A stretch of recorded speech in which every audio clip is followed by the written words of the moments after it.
Hello, and welcome to this, another live streamed podcast, also available as a podcast afterwards. I mean, if anything, like everything's available as a podcast afterwards, but if anything should be available as a podcast afterwards, it's a podcast, isn't it? So welcome along. I've been on holiday. I say almost daily. I've not done one for a week and a half.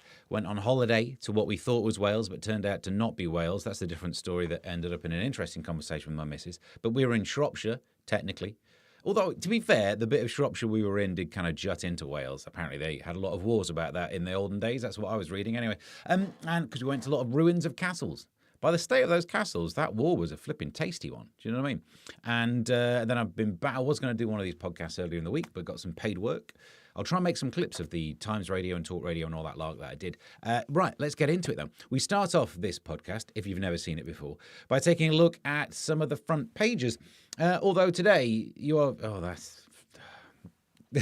I've had to reset things because we had a problem with a codec thing. There we go. That's why I was a minute late. My streaming thing decided to pick its own codec. Don't know that, you idiot. I'm in charge. Right. So the front page of there's a theme on the front pages. So if you don't like stories about Angela Rayner, stuff ditties. The Daily Star goes with how long can stamp duty row deputy PM remain? Angela Blamer. And I mean, look, it's a big story. I think it's not going to be long until she realizes there is way too much heat on this, isn't there? So the only way to get rid of this story would be for them to drop stamp duty. Do you know what I mean? Because that'd be big news. Drop stamp duty, get a bit of heat in the housing market. No one would be talking about this anymore. It'd just be, well, she got away with it a little bit earlier. She could pay her dues, whatever. I say that because it'd be really great to get rid of stamp duty. Front page of The Telegraph, I didn't pay the right tax, but it's still not my fault. It's the front page of... I'm very much the same when it comes to any issue I've ever had with self-assessment. I'm just going to send that front page going, I like to refer to the earlier precedent of The Nation versus Angela Rayner. And it's not my fault, is it, that I filled it in deliberately wrong. The front page of The Times, there's Rayner on brink after stamp duty admission, blah, blah, blah. Look at this. Putin and Xi talk of living to 150 with fresh organs. Ugh. I mean, I suppose... I've often thought, if you are that rich, the biggest problem in your life is the fact that we're humans and we die. I've seen cases of millionaires who then obsess about, not eating in that much food, low-calorie intake to make you live longer and live healthier. Because some people want to live a really long time because they are at the top, aren't they? The biggest thing that's going to happen to them is they die. For the rest of us, I don't want to overdo it. 150 years of this. Oof, and keep your fresh organs. It's not the first time I've said that today either. Before we leave that one, actually, my first fat jab summer, says Daisy Goodwin. The biggest downside of all these fat jabs is all of the flipping stories we're getting in the newspapers. Is Starmer so spineless that he won't sack his deputy PM? Isn't it the case that she can't be sacked because she was elected to deputy leader of the Labour Party, which I suppose is different to deputy prime minister, but she's only partially sackable. Do you know what I mean? Which is worse, isn't it? Imagine if you could only dump a partner, but she wouldn't leave the house. It wouldn't make it worse, wouldn't it? You'd be better off not doing that, one would think. So we'll see how it goes. Anyway, what with the conference coming up at some point, it's all going to be good. Oh, there's a warning popped up here. Let's have a look. No, it's a warning instead of comments. Something's going wrong with the stream. This current bit rate is lower than recommended. You bothered me with a warning for that, YouTube. And then the front page of The Sun, 3 pads, 0 excuses. She's done all right for herself, hasn't she? I mean, look, there'll be loads of Tory MPs who end up with way more than 3 properties. And this is why my advice would be to anyone is just don't really criticize anyone else because then you'll never be done for hypocrisy. Do you know what I mean? If you're like, I'm not going to comment on people having lots of property or doing a little bit of a diddly-daddly thing like Jeremy Hunt, because Angela Rayner picked on Jeremy Hunt for fifth-faffing his tax, his stamp duty when he was buying properties. Maybe don't go after someone for that because then you'll never be done for it. That's why I never criticize anyone and I will get away with everything. And then a no-rainer is the pun they've gone with on the front page of the Metro. But by now, we are all done with that story, aren't we? So let's get into the actual news bit. Let's get inside. So I've got more randomness than normal. We've already been through some of these stories to do my radio show on All Hit Radio. We went from Time FM when it was sold off to the scrappers. Now we're up on All Hit Radio. More details about that at the plug at the end, I imagine, but just Google for All Hit Radio if you want to hear weekdays from 1. Less than an hour. There's a couple of stories that we need to be looking at. Scientists reckon that animal poo could be the thing that saves us. Because you know how we're losing the battle with antibiotics. They were great when they were invented. Let's zoom in on the table. There we go. They were great when they invented, but the problem is we've just been overusing them for people, like literally prescribing them to people who don't have... Let's get inside.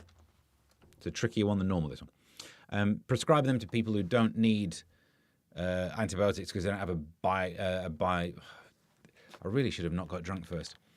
Bacteria, there it is. For people who don't have bacteria, you still go to the doctors with the virus and they'll give you antibiotics because it just shuts people up, right? The problem with that, popping them like sweets, is that now we've got antibiotic-resistant viruses. And the one way to get rid of them? Animal poo. It feels like Mother Nature is teaching us a lesson. It's giving us an opportunity to fight this bacteria.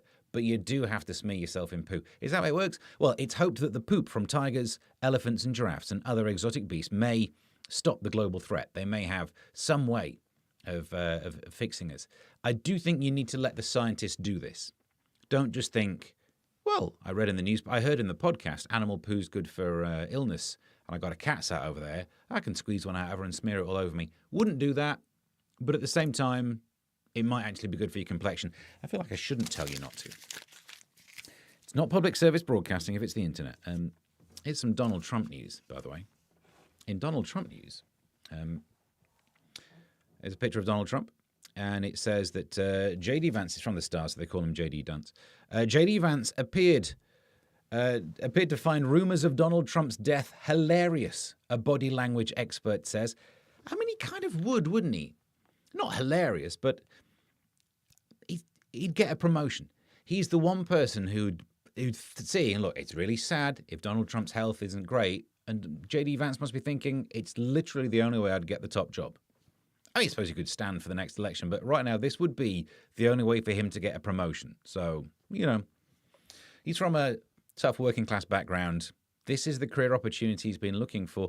So there's loads of things, isn't there? Subject to online speculation, Donald Trump was, that he might be dead after not being seen in public for a few days. That's quite a low bar, isn't it? That if you're not spotted for a few days, they go, oh, dead then. I mean, I've not done one of these podcasts for a week and a half.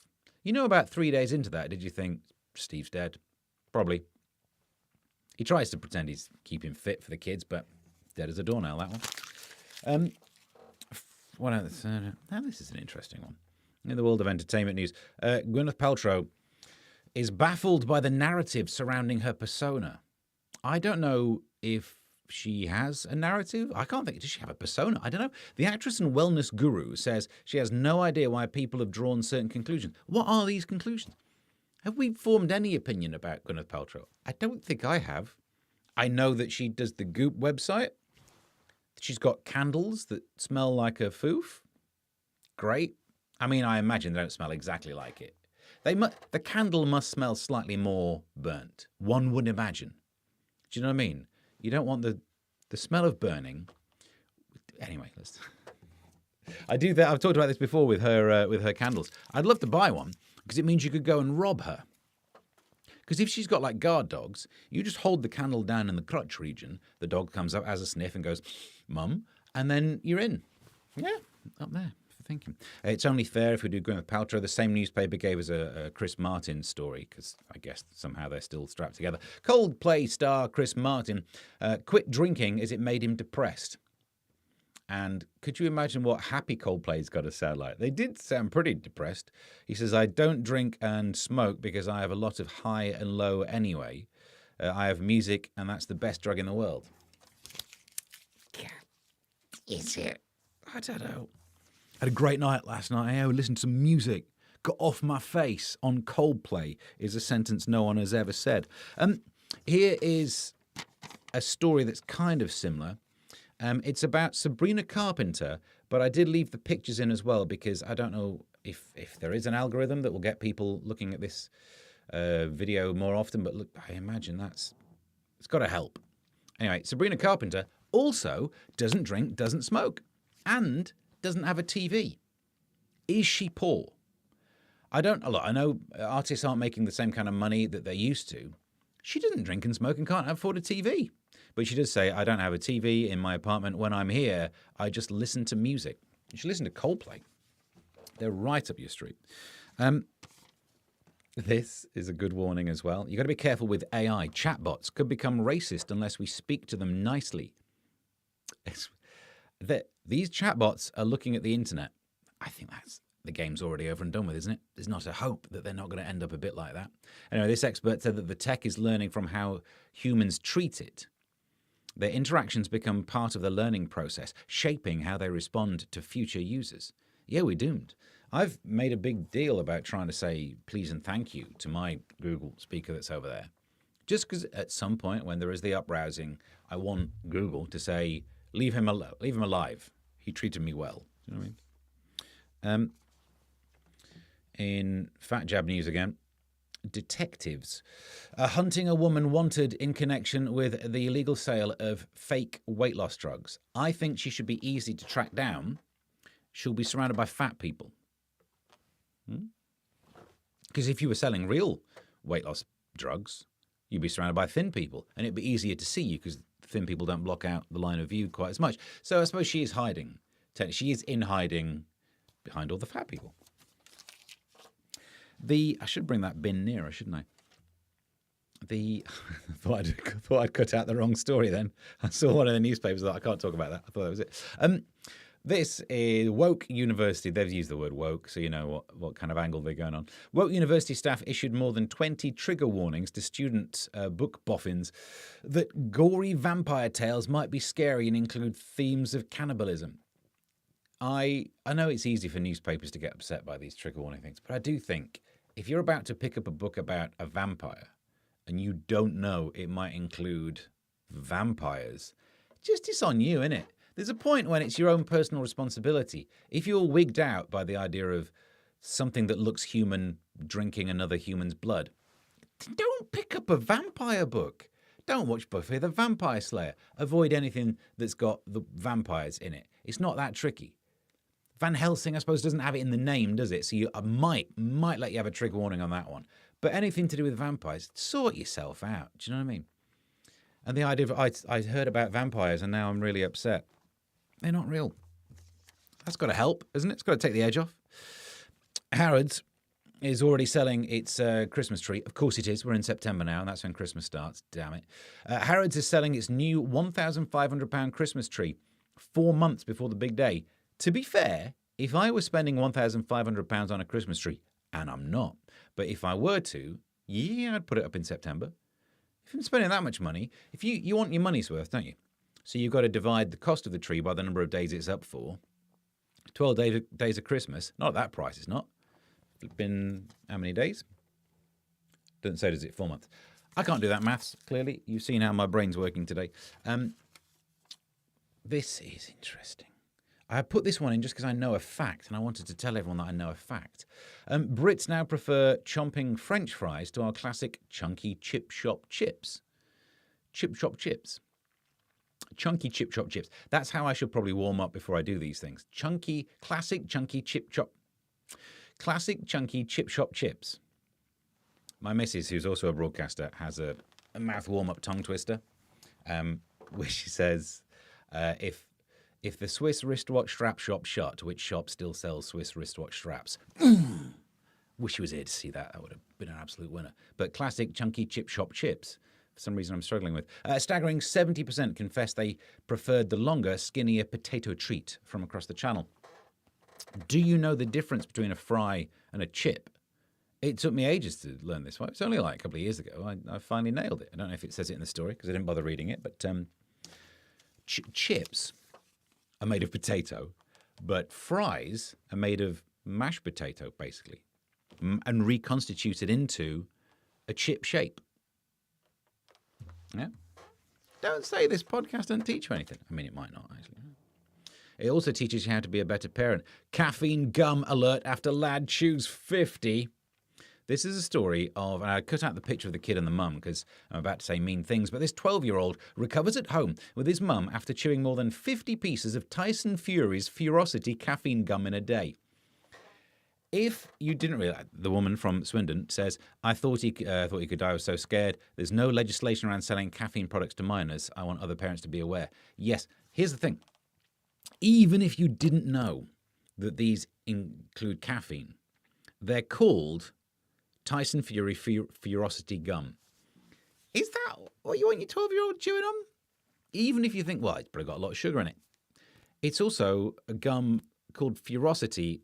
Do you want your 12-year-old to be like, go around punching people? Here's a picture. Here's the picture of the thing, by the way. I mean, it's sugar-free. You're right. To be fair, that's good parenting. You don't want your kids to have too much sugar, but caffeine, energy, gum, peppermint. I say that. My kids haven't got to the stage where they're doing that. By the time my kids are at that stage, I will not have a clue who's famous. I barely know the names of boxers now, so I'll be done in.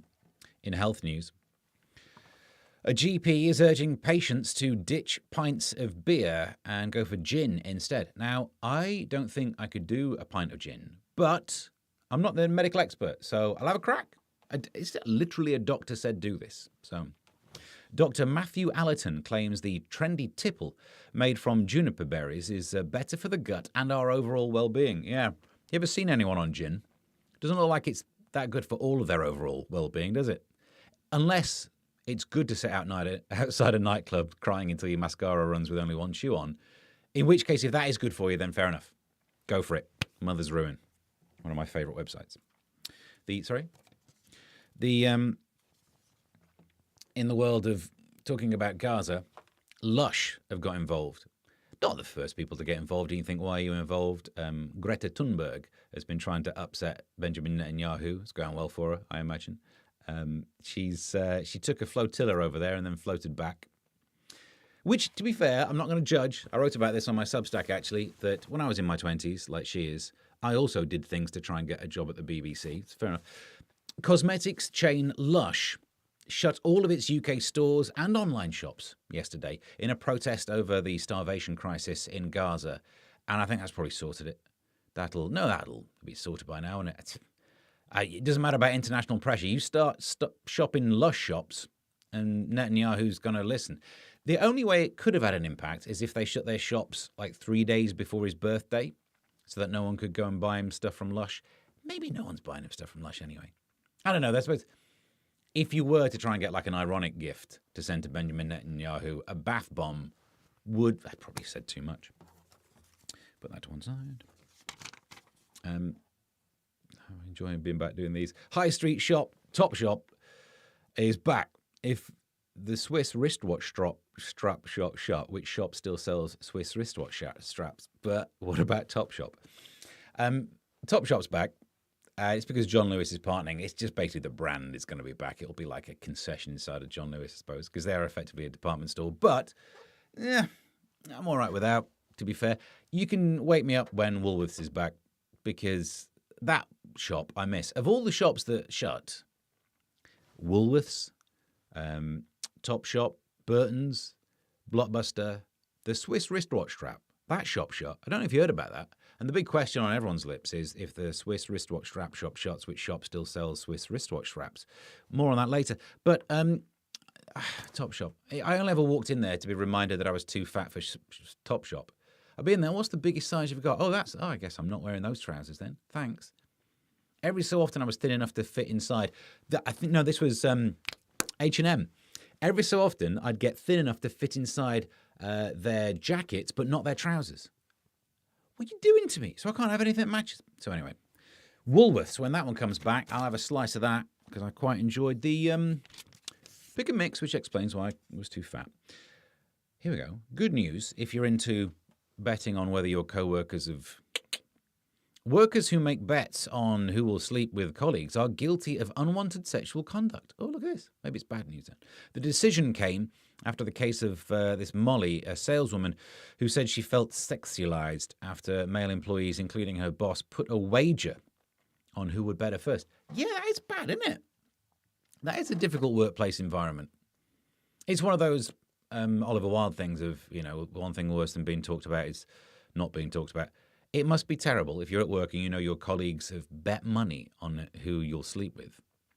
But if I worked in a place and had colleagues, the fact that I'd know no one would be willing to bet on that, they wouldn't want to, lose their deposit, Either way, maybe that topic should just never come up. However, there is another story on that. Should have prepped this and put them together. It's the one about dads. Here we go. Good news if you want to do something that's not sexual harassment. I'd recommend that as your main hobby. A fatherly hand is not harassing. Let's try and zoom in on this story. Placing a supportive hand on a female colleague's shoulder in a fatherly way is not sexual harassment. Good. Good, but also be careful. People will misuse this information, won't they? The next thing you know, utter pervs will be getting like a bag of Werther's Originals and just saying, in my day, before cracking in.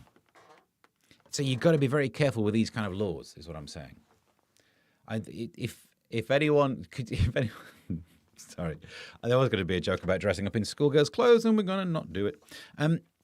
This is the best thing I've heard of in ages. Avocado scanners will be there to tell us if your avocado is ripe. Good, because I still can't do this. I'm a grown man. I have many skills available to me. But one that I still can't do is palpate an avocado properly. I can palpate many things. I'm quite good with the palpating, as you can tell. Look at the technique. But I get an avocado, and I feel it, and I really don't know which one's right. I confuse bruised with ripe. So many rude jokes, which I'm just trying to be a better man. I'm not going to do.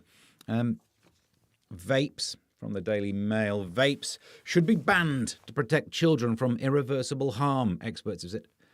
Well, they should be banned for children. Yeah. Why? What? Previous studies suggest that e-cigarettes can increase the risk of stroke by a third and asthma and cardiovascular disease by a quarter. If you're a kid, you can't smoke. So you shouldn't need to have the thing to help you stop smoking. We need to remember that it's a stop smoking. I just don't like vapes. My big beef is I once chatted to someone when I worked on BBC Kent, and there was someone who was saying, actually, I'll quit smoking. And I was just about to rush in with, wow, well done. That's so much willpower. No, I'm really impressed. Well done. No, actually, well done you. Can we just get a round of applause? Well done. How did you do it? And they said, I started vaping. You don't deserve that thanks, that praise. You've not had willpower. You've just changed the verb. That's all you've done. You've changed the technology so you can use a different word that's not smoking. It's vaping. I've often said, if you said, I've quit smoking, and I go, oh yeah, what? Wow. What do you do now? Oh, I just soak a tampon in gin and cram it up me nature's pocket. Then you don't deserve any credit, or some credit, I suppose. Speaking of which, it's a long one today, isn't it? I've not done one of these in a while. Using your smartphone on the toilet increases your risk of piles. Worth it, though. That's all I got on that one. Absolutely. If I didn't get to use my smartphone on the toilet, with 2 kids, I'd be off the internet. And you'd be like, Steve's dead. He's not tweeted in days. He's dead, that one. This morning, this one. This morning is facing some Ofcom trouble. We know what that's like. Facing Ofcom investigation over Ryland Clark's rant about migrants. It's had almost 600 complaints, which is not that much. Honestly, no, I could go. I'm on GB News tonight at 11. I reckon I could get more than that just by saying something mildly upsetting. The thing is, there'll be loads of people who disagree with him, which is fine. Obviously, you can disagree with him. But he's got to be allowed to say it. And I was ranting on Talk Radio recently about, do you remember when Gary Lineker was saying things that upset people? And everyone I was working with was, he should be fired. He should never be allowed to work. I've had rows with people like, but he gets paid through the license fee. Therefore, he should not say things I disagree with. He can tweet whatever he wants. Just because you got the license fee as the method of your payment doesn't mean that we own you 24/7. But because he was saying stuff that some of my co-workers disagreed with, they were like going for him. And now there are people on the left saying, why haven't people been trying to get Ryland sacked from the BBC like they did Gary Lineker? This is what I was warning you about. The only time free speech is worth defending is when it's free speech you disagree with. Stand up for the Gary Linekers when he's saying stuff you hate, and then you won't have this problem.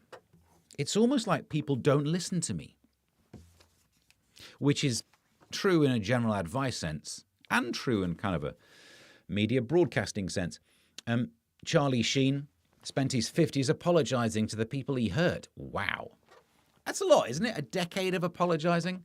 Or he's just really slow at apologising? Is he doing it through letters? Because you could do this through emails, like with a mail merge thing. You could do it where you just get a template and then just the name of the contact gets dropped in the dear name of person. But he's 59, and this is what upsets me about this story. He's 59, so you've not done a decade of apologising. You've still got a year left to go.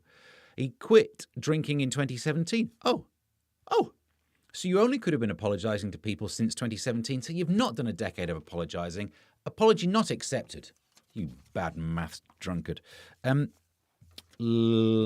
political news, Kemi Badenoch's Tories are unlikely to win the next general election, says Liz Truss. That sentence gets weaker at the end, doesn't it? Because if ever you want to go to an expert who knows how to be successful politically,